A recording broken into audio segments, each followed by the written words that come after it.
Hello my dear new ग्रुपियंस, कैसे हैं आप लोग। उम्मीद करता हूं कि आपकी सीयूटी 2023 की प्रिपरेशन बहुत अच्छी जा रही होगी। हम उसी को और हेल्प करने के लिए ये क्रैश कोर्स सीरीज लेके आए हैं। इसके अंदर हम आपका पूरा सिलेबस कवर करने वाले हैं एक डिस्क्रिप्टिव वे में। पहले जहां पर हम आपको सारे के सारे थियोरेटिकल टॉपिक्स एंड कंसेप्ट जो हैं वो समझाएंगे। लास्टली हमारी एक सीरीज होगी जिसके अंदर हम आपको क्वेश्चंस को टैकल करना सिखाएंगे, एमसीक्यूज के बारे में बताएंगे। उसके बारे में आपको बाद में पता चल जाएगा। अभी तक की जो हमारी वीडियोस हैं वो सारी की सारी एक प्लेलिस्ट में आपको मिल जाएंगी। ये हमारी 4th वीडियो है। आने वाली वीडियोस भी आपको सेम उसमें मिल जाएंगी। उसकी जो डिटेल्स है आपको डिस्क्रिप्शन बॉक्स में मिल जाएंगी। पिछली वीडियो आपको आई बटन के ऊपर मिल जाएगी। आने वाली वीडियोस भी जो है आपको उनके बारे में पता चलता रहेगा। इसके साथ साथ हमारे कॉमर्स शाला का एक सेकंड चैनल है, उसके ऊपर हम कॉमर्स रिलेटेड टॉपिक्स कवर करने लग रहे हैं। कॉमर्स का सीयूटी का सिलेबस कवर कर रहे हैं। बट ऑफ कोर्स ये बात है यार, हमें पता है कि जो फिजिक्स पढ़ने लग रहा है उसे कॉमर्स नहीं पढ़ना होगा, but it's for your friends and family. आप उनको रिकमेंड कर सकते हैं। वहां पर संदीप पाठक एक बहुत ही अच्छे नाम है, बहुत ही रेप्यूटेबल नाम है, वो आपको ये कॉमर्स पढ़ाने लगे। अब इसके अंदर हम आगे चलते हैं। लास्ट वीडियो में हमने देखा था कि कैसे लाइट फोटो इलेक्ट्रिक इफेक्ट और उससे जनरेट होने वाली जो सेटअप था उससे हमें पता चला था कि वेव नेचर अगर हम सिर्फ फोटोन का लेके चल रहे हैं तो उसमें क्या प्रॉब्लम जनरेट हो रही थी। अब इस वीडियो में हम जानेंगे कि उसको हमने कैसे सॉल्व किया, उससे क्या हमें पता चला। So let's get on with it guys. अब लास्ट वीडियो में हमने देखा कि पार्टिकल नेचर का अभी तक हमें पता भी नहीं था, हम सिर्फ वेव नेचर को लेके चल रहे थे। वहां से जो प्रॉब्लम्स जनरेट हुई उसको सॉल्व करने के लिए हमारे पास आए एक बहुत ही बड़ा नाम, Max Planck and Albert Einstein. Albert Einstein ने अपनी थ्योरी दी। ओह माय गॉड, हमेशा एल्बर्ट आइंस्टाइन की बात आ रही होती है तो स्पेशल थ्योरी ऑफ रिलेटिविटी नहीं होती। गाइस प्लीज इसको इग्नोर कीजिएगा। उन्होंने फोटो इलेक्ट्रिक इफेक्ट की ये थ्योरी दी, जिसके लिए उन्हें नोबेल प्राइज भी मिला था 1921 में। सो इस थ्योरी में उन्होंने कहा कि लाइट जो है वो एक कॉन्टिन्यूअस वेव नहीं है, बल्कि वो डिस्क्रीट पैकेट्स में एग्जिस्ट करती है। और इन डिस्क्रीट पैकेट्स को उन्होंने क्वांटा एनर्जी ऑफ रेडिएशंस कहा, यानी कि discrete packets of radiation. In discrete packets of radiation की एक फिक्स एनर्जी वैल्यू है जो कि फ्रीक्वेंसी पे और प्लैंक्स कांस्टेंट के ऊपर डिपेंड करती है, यानी कि E is equal to h mu। ये आपकी इक्वेशन जनरेट हो गया। अब उन्होंने कहा कि इससे जो है हमारी एक एनर्जी की वैल्यू जनरेट होती है जो कि maximum maximum kinetic energy of an electron आती है जब भी कोई ये एनर्जी क्वांटा पैकेट जो है वो उसके ऊपर इंसिडेंट होता है।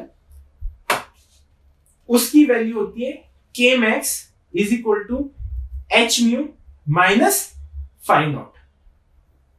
इस इक्वेशन में E मेरी, k max मेरी मैक्सिमम काइनेटिक एनर्जी है, h mu मेरा एनर्जी ऑफ फोटोन है और फाई नॉट मेरी मिनिमम थ्रेशोल्ड एनर्जी वैल्यू है। अब जब मैंने इसी से फाई नॉट की वैल्यू निकालनी चाहिए तो मेरे पास आया h by mu नॉट।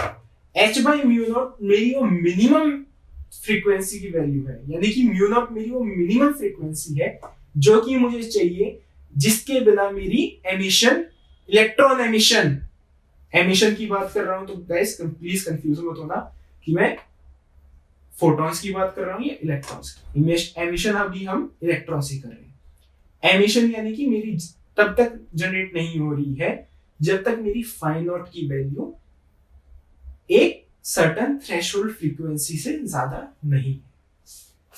जैसे ही मेरी वो थ्रेशोल्ड फ्रीक्वेंसी क्रॉस होती है मेरी एमिशंस स्टार्ट हो जाती है। अब आइंस्टाइन की ऑब्जर्वेशन से कुछ इंपॉर्टेंट पॉइंट्स निकल के आए।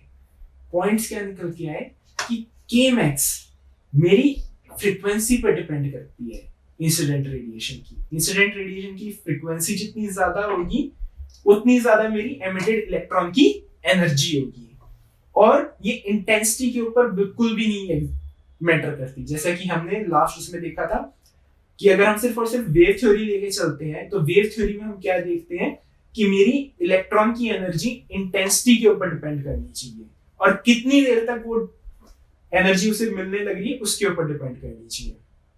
पर ये हमारे एक्सपेरिमेंटल उससे वैल्यू से मैच नहीं कर रही थी। वहीं पर जब हम आइंस्टाइन की इक्वेशन देखते हैं तो हम देखते हैं कि ये वैल्यू सही में फ्रीक्वेंसी के ऊपर डिपेंडेंट है और इंटेंसिटी के ऊपर डिपेंडेंट नहीं है।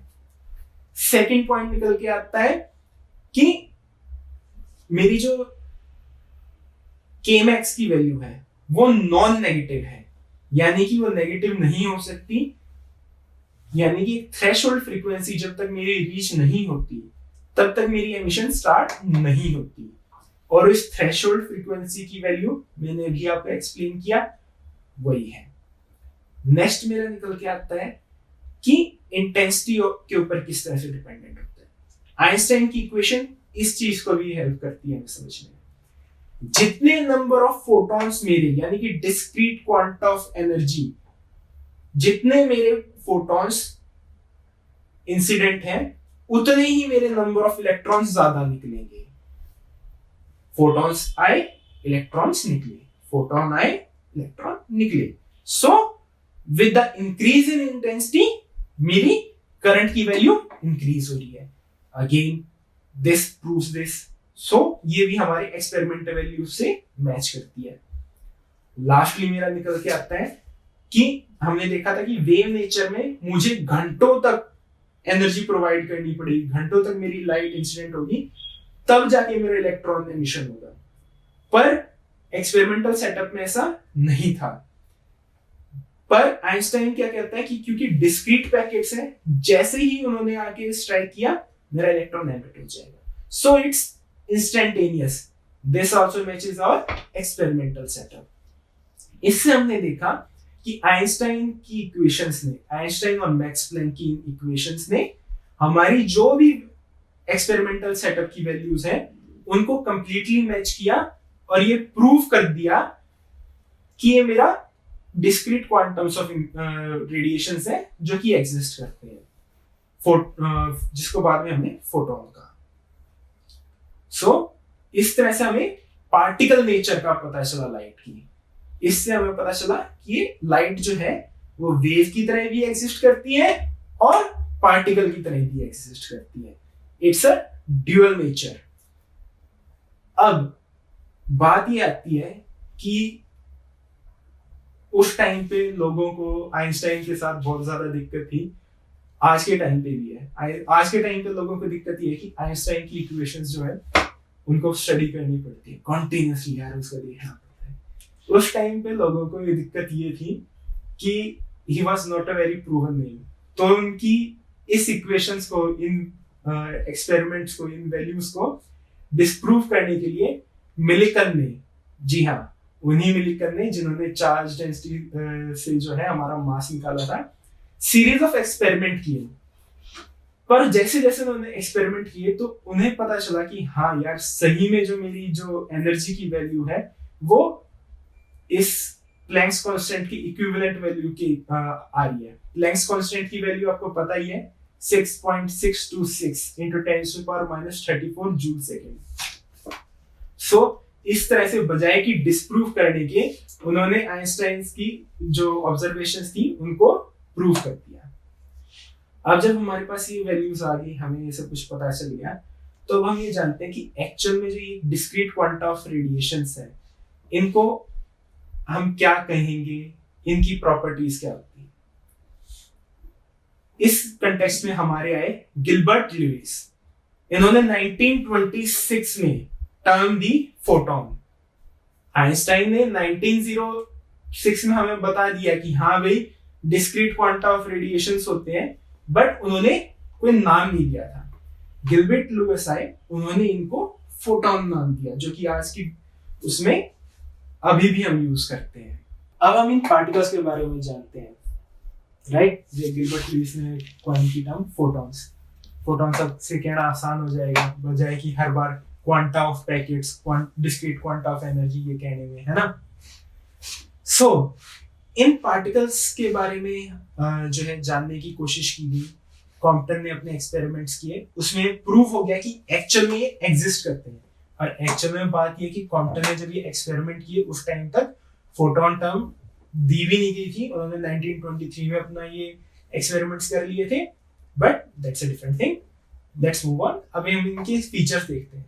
मैंने ये देखा कि ये जो पार्टिकल्स हैं इनकी एक स्पेसिफिक एनर्जी आने लग रही है, E is equal to H mu, और इनका एक स्पेसिफिक मोमेंटम आने लग रहा है, P is equal to H mu by c. C मेरी स्पीड ऑफ लाइट। अब इन पार्टिकल्स की कुछ फीचर्स हमने नोटिस किए। क्या नोटिस किए? सबसे पहला फीचर था जब मेरे मैटर और लाइट की इंटरेक्शन होने लगी है तब ऐसा मुझे दिखने लग रहा है कि डिस्क्रीट पार्टिकल्स जो है वो इंटरेक्ट करने लग रहे हैं। इन पार्टिकल्स को अब हम क्या कहते हैं? फोटॉन्स। अब हर इस फोटोन की जो है एक स्पेसिफिक एनर्जी आई E और एक स्पेसिफिक मोमेंटम आया P।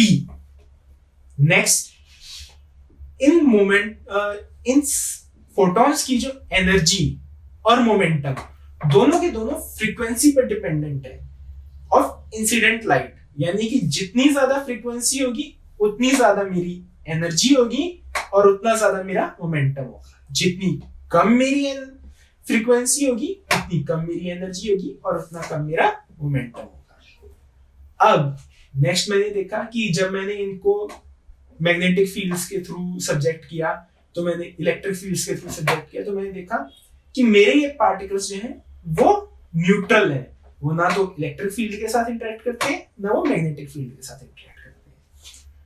लास्टली, जब दो फोटॉन्स का आपस में कोलिजन होता है तो मैंने ये देखा कि मेरा मोमेंटम कंजर्व होता है। अब याद रखना, मोमेंटम कंजर्व होता है, नंबर ऑफ फोटॉन्स कंजर्व नहीं होते हैं। ऐसा हो सकता है कि दो फोटॉन्स आपस में कंबाइन करके एक न्यू फोटॉन्स जनरेट करते हैं। सो these were the properties of this particle photon, right? अब हमने देखा कि कैसे लाइट जो है वो वेव नेचर में बिहेव कर रही है और पार्टिकल नेचर में बिहेव कर रही है। इसके ऊपर जब हमने बहुत सारी स्टडीज की तब कुछ लोगों के दिमाग में ये बात आई कि अगर लाइट इस तरह से बिहेव कर सकती है तो जो मैटर है जो कि सिर्फ पार्टिकल की तरह बिहेव करता है वो वेव की तरह क्यों नहीं बिहेव कर सकता। तो इसके ऊपर सबसे इंपॉर्टेंट काम किया लुइस विक्टर डी ब्रोली ने, या फिर फ्रेंच में जो है उनका नाम है लुई विक्टर दे ब्रोई, राइट। सो उन्होंने इसके ऊपर काम किया। उन्होंने देखा कि हाँ भाई, मैटर भी जो है वो लाइट की तरह बिहेव करता है, उसकी भी जो है इनहेरेंट फ्रीक्वेंसीज होती हैं और वो सिमिलरली गिवन होती है सेम इक्वेशन से जैसी मेरी लाइट की गिवन होती है। अब आप लोगों के दिमाग में ये बात आएगी कि सर अगर ऐसी बात है तो हम वाइब्रेट क्यों नहीं करते, हम चलने लग रहे होते हैं, हमारी फ्रीक्वेंसी क्यों नहीं निकल के आती। उसके लिए हम बहुत सिंपल सा एग्जांपल देखते हैं जो कि आपकी एनसीईआरटी बुक्स में भी गिवन है। मान लीजिए सिर्फ एक 0.12 किलोग्राम का कोई मैटर है, राइट, कोई बॉल है 1.12 यानी कि 120 ग्राम की मेरी बॉल है और वो 20 मीटर्स पर सेकंड से मूव करने लग रही है। अब सेम इक्वेशंस मैं लगाने लग रहा हूं, h E is equal to k is right. मुझे काइनेटिक एनर्जी निकालनी है, मैं सिंपल m इंटू मोमेंटम निकालना है, P is equal to mv 0.12 into 20 metre पर सेकेंड। एंड सेकेंडली मैं उसको मैं प्लैंक्स कांस्टेंट से मल्टीप्लाई करूंगा 6.626 into 10⁻34, राइट। जब मैंने ये सारी कैलकुलेशंस की तो मेरी वैल्यू निकल के आई ये। अब आप इसके अंदर एक इंपॉर्टेंट चीज देखने लग रहे हैं, यहाँ पर जो फ्रीक्वेंसी की वैल्यू है, यानी कि फ्रीक्वेंसी की कहिए, यहाँ पर हमने निकाली है वेवलेंथ की वैल्यू। वेवलेंथ हमारी निकल के आने लगी 10⁻⁻34 मीटर की मैग्नीट्यूड, राइट, 10⁻⁻34 मीटर।